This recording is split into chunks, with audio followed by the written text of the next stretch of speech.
Hey, my little sinners and saints. Today we're going to talk about Annalise, the exorcism of her.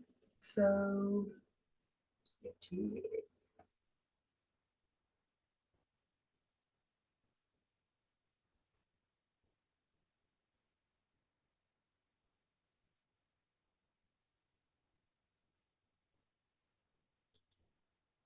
Got a bunch of different things coming up.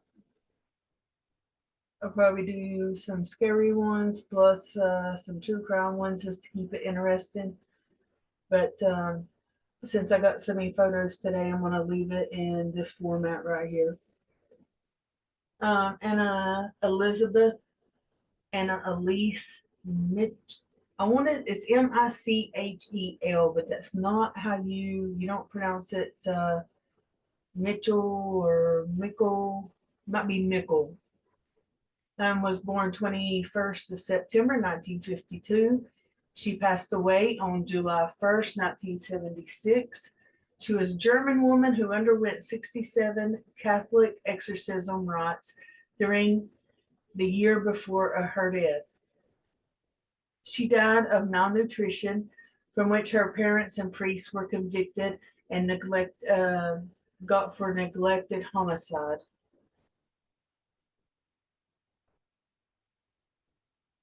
I bet there's some scary pictures in here. This is her when she was younger. This was her probably not long before she passed. I just wonder how she got the black eyes. Because the road that I'm going to go down is going to be more of a mental state, obviously.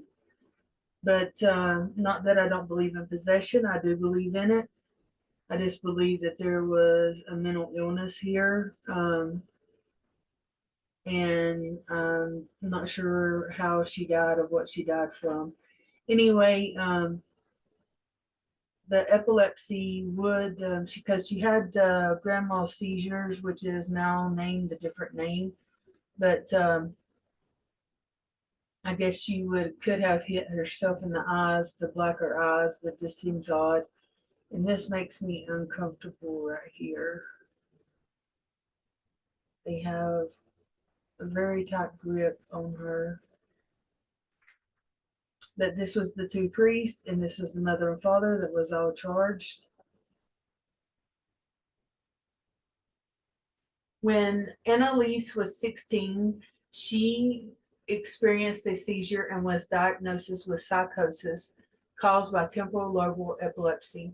Shortly thereafter, she was diagnosed with depression and was treated at a psychiatric hospital.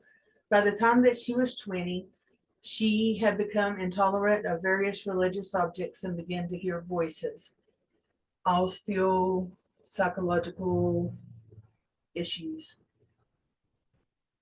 But okay, I already read that one. Sorry. Her condition worsened despite medication, and she became suicidal, and also displaying other symptoms for which she took medication for as well. Now, the medication worked, but I don't know about y'all, but my medication within about 2 weeks, they have to start upping the dose because it's like I become immune to it. And as a result, her family appealed to the Catholic Church for an exorcism. While rejected at first, two priests got permission from the local bishop in 1975. The priests began conducting exorcism sessions, and the parents stopped consulting doctors. Annalise stopped eating food and died from malnutrition and dehydration after 67 exorcism sessions. And of course, there was issues when she was growing up. She did have treatment, as we had said.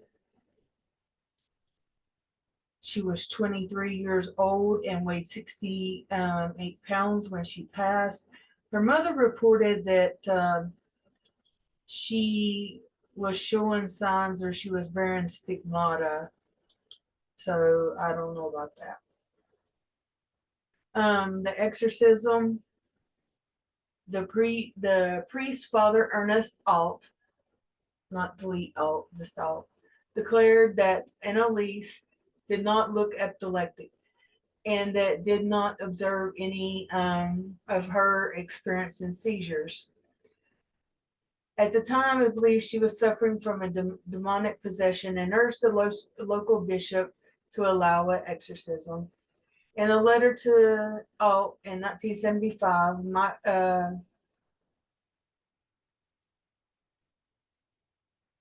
Annalise, they use that the last name, and since I'm unclear on pronouncing it, I'm trying to use Annalise.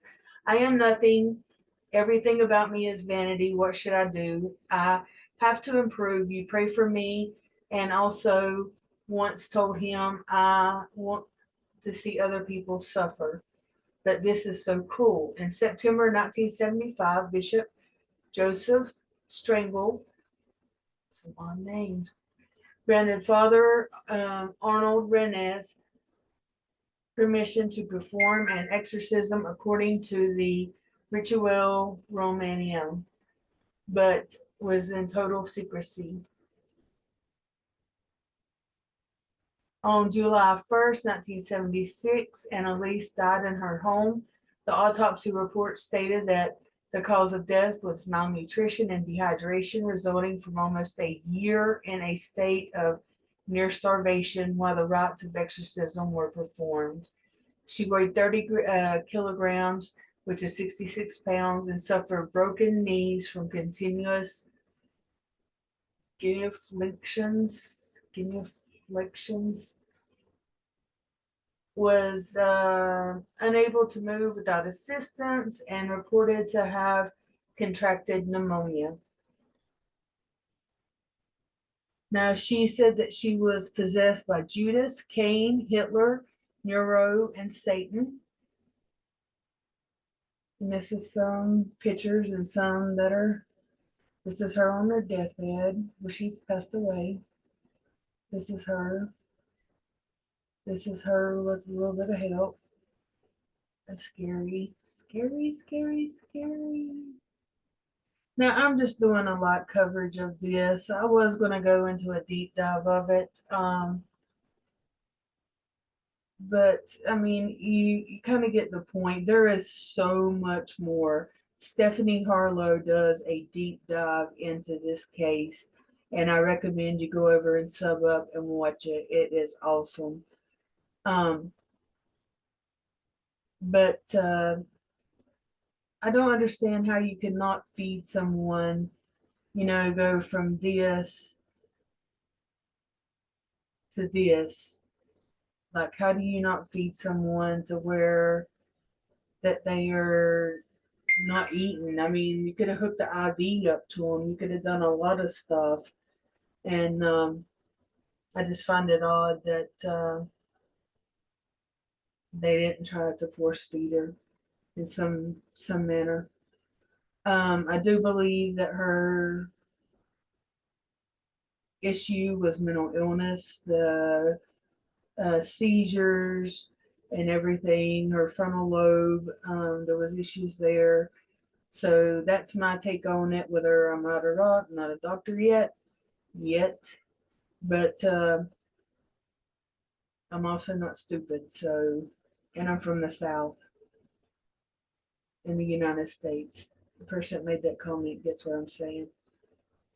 Okay, thank you for joining me, and I will see you later.